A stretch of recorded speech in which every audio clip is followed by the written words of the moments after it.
বৰষুণ ধাৰাবাহিকখনৰ আজি নিশা হ'বলগীয়া এপিছডৰ প্ৰম বৰ্তমান মুকলি হৈছে আৰু আজিৰ প্ৰমত বাৰু আমি কি দেখিবলৈ পাইছোঁ আহকচোন আমি অকণমান চাই লওঁ। আজিৰ প্ৰমৰ আমি প্ৰথম ভাগত দেখিবলৈ পাইছোঁ অভিয়ে ৰিয়াৰ কাষলৈ গৈছে, য'ত অভিয়ে ৰিয়াক কৈছে ঘৰলৈ পুলিচ আহিছে, তোমাক বিচাৰিছে।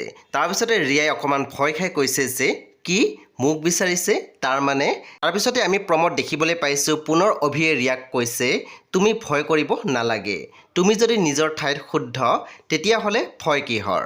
তাৰপিছতে আমি প্ৰমত দেখিবলৈ পাইছোঁ দেউতাকে অভিক কৈছে মিকু যে ঘৰত নাই, তই এবাৰ বাহিৰত বিচাৰি গ'লি, থানাত গৈ এবাৰ খবৰ ল'লি নে মিকু নাইকিয়া হোৱাটো এখন নাটক বুলি ভাবিছ তই।